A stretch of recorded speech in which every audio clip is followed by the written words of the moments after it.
भविष्यवाणी कैसे की जाती है? चर्च में आएगा, प्रार्थना चल रही तो वो भविष्यवाणी करेगा, या कहीं पर बड़ी सभा चल रही है, लोग उनके लिए प्रार्थना करें, वर्शिप हो रही है, तब आत्मा ने उसे उठाया और भविष्यवाणी कर। प्रभु यीशु मसीह के पवित्र मधुर नाम में आप सबको जय मसीह की। मैं प्रभु यीशु मसीह से आपकी कुशलता के लिए, आपके आनंद के लिए, आपके घरों में खुशहाली और शांति के लिए प्रार्थना करता हूँ। आइए आज हम परमेश्वर के वचन को देखेंगे और हम सीखेंगे हमारी कलीसिया की उन्नति कैसे हो सकती है, कैसे हमारी कलीसिया तरक्की कर सकती है, कैसे हमारा चर्च आगे बढ़ सकता है। तो हर एक जन चाहता है कि हमारा कलीसिया, हमारा चर्च तरक्की करे, और उस तरक्की करने के लिए कि कलीसिया की तरक्की हो, उसके लिए हम पढ़ेंगे पहला कुरिन्थियों 14 अध्याय और उसका 1 से 5 पद। बहुत ध्यान से सुनिएगा इस वचन को। और आत्मिक वरदानों की गुण में रहो। पौलुस प्रेरित इस कलीसिया को बता रहा है, क्या कह रहा है कि पहला काम करो, प्रेम का अनुकरण करो और आत्मिक वरदानों की धुन में रहो। किसकी धुन में रहो? आत्मिक वरदानों की धुन में रहो। हमें धुन होनी चाहिए, हमारे अंदर एक भूख। धुन का मतलब है कि हमारे अंदर एक लगन होनी चाहिए कि हमें आत्मिक वरदान मिले। हालेलुया। आत्मिक वरदानों की धुन में रहो।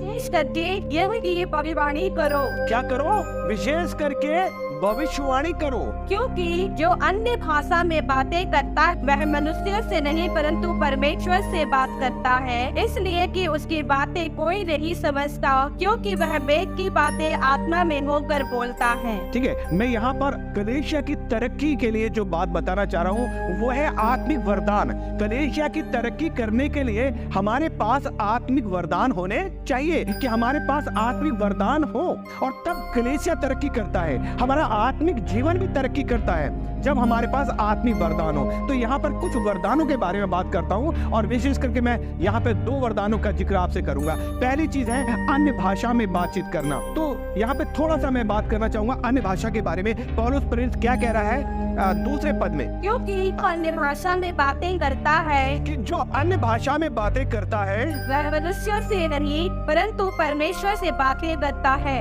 किससे बातें करता है? परमेश्वर से बातें करता है, जो अन्य भाषा में बात करता है। परंतु यहाँ जो पौलुस बात बता रहा है वो क्या कह रहा है कि अन्य भाषा में जो बातें करता है वह मनुष्य नहीं परंतु परमेश्वर से बातें करता है, इसलिए कि उसकी कोई नहीं समझता, क्योंकि वह भेद की बातें आत्मा में होकर के बोलता है। वो किससे बातें करता है? परमेश्वर से बातें। और आगे क्या लिखा है? इसलिए की बातें कोई नहीं समझता, क्योंकि वह वेद की बातें आत्मा में होकर बोलता है। हाँ, और 4था पद पढ़िए। जो अन्य भाषा में बातें करता है वह अपनी ही उन्नति करता है। ठीक है, हालेलुया। जो अन्य भाषा में बोलता है उसकी खुद के आत्मिक जीवन की तरक्की होती है, वो आत्मा में ज्यादा बढ़ता है, आत्मिक जीवन में उसको तरक्की मिलती है, उसका आत्मिक जीवन ज्यादा बढ़ता है। तो अन्य भाषा में जो करते हैं वो खुद की आत्मिक जीवन की तरक्की होती है। लेकिन यहाँ पौलुस प्रेरित कलीसिया की उन्नति की बात कर रहा है, और वो क्या कह रहा है? 3रा पद पढ़े। परंतु जो भविष्यवाणी करता है, पौलुस प्रेरित कह रहा है कि जो भविष्यवाणी करता है वह मनुष्यों से उन्नति और उपदेश और शांति की बातें करता है। परंतु जो भविष्यवाणी की बातें करता है वो क्या करता है? मनुष्यों से उन्नति और उपदेश और शांति की बातें कहता है। मनुष्य से उन्नति की, शांति की और उपदेश की बातें करता है। भविष्यवाणी के अंदर में क्या चीजें होती हैं? पहली बात है मनुष्य से उन्नति, फिर उसमें उपदेश होता है, भविष्यवाणी में शांति होती है। हालेलुया। जब वो भविष्यवाणी करता है कि अगर कहीं पर शांति नहीं, किसी परिवार में शांति नहीं है, कलीसिया में गड़बड़ी चल रही है, परिवार में गड़बड़ी चल रही है, जब वो भविष्यवाणी करता है तो वहां पर क्या होता है? शांति आती है, वहां परमेश्वर का वचन होता है। हालेलुया। उपदेश की बात वो करता है और मनुष्य की उन्नति की बात वो करता है। और फिर 4थे पद का, तो अन्य भाषा में बातें करता है वह अपनी ही उन्नति करता है, परंतु भविष्यवाणी करता है वह कलीसिया की उन्नति करता है। जो भविष्यवाणी करता है वो कलीसिया की उन्नति करता है। हालेलुया। तो भविष्यवाणी के जो वरदान है ये कलीसिया के लोगों के पास होना चाहिए। यदि आपके पास नहीं है तो आप प्रार्थना करें, प्रभु के साथ समय बिताएं, गिड़गिड़ाएं, प्रभु हम चाहते हैं कि हमारी कलीसिया की तरक्की हो, हम चाहते हैं हमारा चर्च आगे बढ़े। तो आप क्या करें? भविष्यवाणियों को, वरदानों को मांगे। वरदान कई प्रकार के हैं, अन्य भाषा का वरदान, भविष्यवाणी का वरदान, चंगाई का वरदान, शिक्षा का वरदान, पहुनाई का वरदान, कई प्रकार के हैं। लेकिन कलीसिया की तरक्की के लिए, बढ़ोतरी के लिए, आत्मिकता में आगे बढ़ने के लिए भविष्यवाणी का वरदान बहुत महत्वपूर्ण है। क्योंकि जब पौलुस यहाँ बता रहा है जो भविष्यवाणी करता करता है वह कलीसिया की उन्नति करता है। और 5वां पद क्या कहता है? मैं चाहता हूँ कि तुम सब अन्य भाषाओं में बातें करो, परंतु इसे अधिक यह चाहता हूँ कि भविष्यवाणी करो। क्या करो? भविष्यवाणी करो। मैं चाहता हूँ, इससे अधिक ये चाहता हूँ, मैं चाहता हूँ कि लोग अन्य भाषा में प्रार्थना करें, लेकिन इससे ज्यादा है कि वो भविष्यवाणी करे। क्यों भविष्यवाणी करे? क्योंकि यदि अन्य भाषाएं बोलने वाले कलिसिया की उन्नति के लिए अनुवाद ना करे तो भविष्यवाणी करने वाला उससे बढ़कर है। तो इसलिए पौलुस प्रेरित यहाँ स्पष्ट इन चीजों को बता रहा है। और क्या करें? इसलिए हे भाइयों, यदि मैं तुम्हारे पास आकर अन्य भाषाओं में बातें करूं और भाष या ज्ञान या भविष्यवाणी या उपदेश बातें तुमसे ना कहूं, तो उससे तुम्हें क्या लाभ होगा? क्या लाभ होगा कि हम अगर अन्य भाषा में कर रहे हैं, भविष्यवाणी की बात नहीं कर रहे, हमारे कलीसिया में भविष्यवाणी नहीं हो रही, किसी के पास भविष्यवाणी का वरदान नहीं है, तो मैं यहाँ पर ये बातें बताना चाह रहा हूँ। ये अध्याय जो हमने चुना है, संदेश बहुत बड़ा है, हम एक लंबे विषय तक चर्चा कर सकते हैं, ये छोटा टॉपिक नहीं है। लेकिन यहाँ पर जो मेन बात बता रहा है पौलुस, क्या कह रहा है? भविष्यवाणी की बात कर रहा है यहाँ पर। छठा पद, इसलिए हे भाई, यदि मैं तुम्हारे पास आकर अन्य भाषाओं में बातें करूं और प्रकाश या ज्ञान या भविष्यवाणी या उद्देश्य की बातें तुमसे ना कहूं, तो मुझसे तुम्हें क्या लाभ हो? क्या लाभ होगा? अन्य भाषा में तो करा, अपनी तरक्की करा, लेकिन कलीसिया को क्या लाभ होगा? प्रकाश, ज्ञान या भविष्यवाणी या उपदेश की बातें तुमसे ना कहूं, इससे क्या लाभ होगा? तो ये बहुत महत्वपूर्ण है। भविष्यवाणी के अंदर में ये चीजें आती है। 7वां पद, इसी प्रकार यदि निर्जीव वस्तुएं भी जिससे ध्वनि निकलती है, जैसे बांसुरी या बीन, यदि उनके स्वरों में भेद ना हो, तो जो फूंका या बजाया जाता है वह कैसे पहचाना जाएगा? हालेलुया। उसमें अंतर भी होना चाहिए। तो मैं यहाँ पर जो महत्वपूर्ण बात है, कलीसिया की उन्नति के लिए विशेष जो वरदान है, और वो है भविष्यवाणी का, जिसका बारे में पौलुस कहता है क्या करो? भविष्यवाणी करो। भविष्यवाणी बहुत महत्वपूर्ण है कलीसिया की उन्नति के लिए। अब हम देखते कि भविष्यवाणी लोग करते कैसे हैं, कौन लोग हैं जो भविष्यवाणी करते हैं, वचन क्या कह रहा है? हालेलुया। आइए हम मत्ती समाचार उसका 7 अध्याय 15 पद, उन्हें भविष्यवक्ताओं से सावधान रहो जो भेड़ों के भेष में तुम्हारे पास आते हैं। ठीक है। आजकल क्या हो रहा है, एक ट्रेंड चल रहा है भविष्यवाणी का।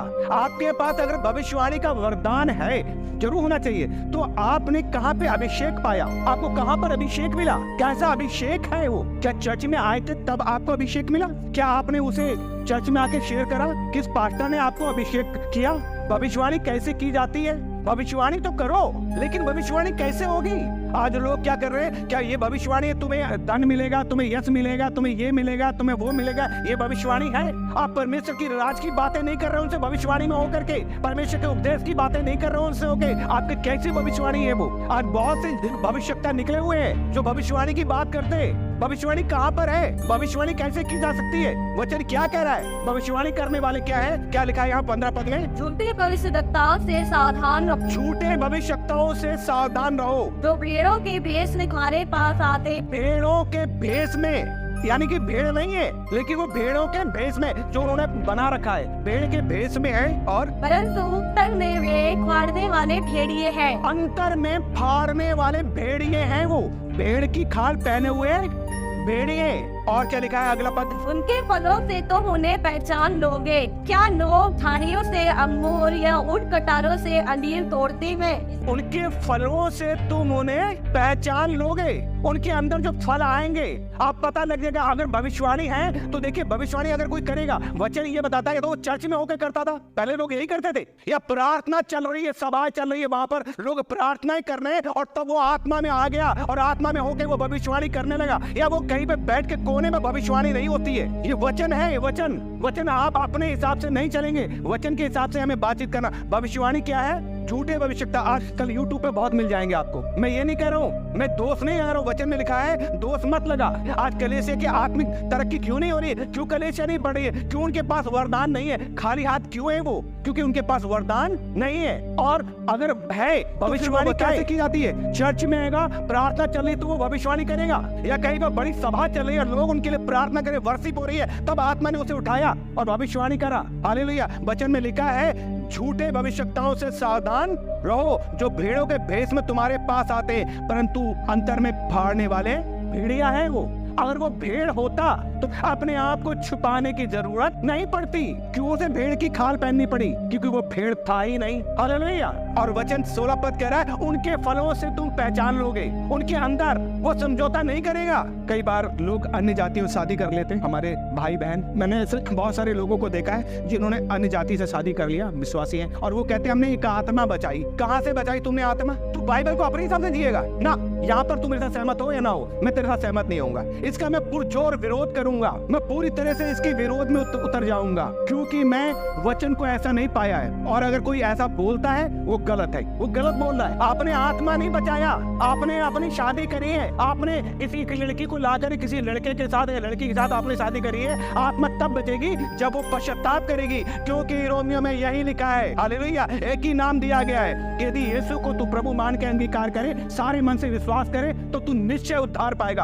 अगर उसने उद्धार करता मान के ग्रहण नहीं करा, तू कह रहा मैंने आत्मा बचाई। कहां से बचाई तूने आत्मा? तेरी खुद ही तो आत्मा बची नहीं, तेरे घर के लोग बचे नहीं, तूने उनको सुसमाचार सुनाया नहीं। एक बड़े पद पर आप भविष्यवक्ताओं का अपमान करते हैं। कहने दीजिए आत्मा बोल रहा है अब। हालेलुया। आप भविष्यवक्ताओं का अपमान मत कीजिए।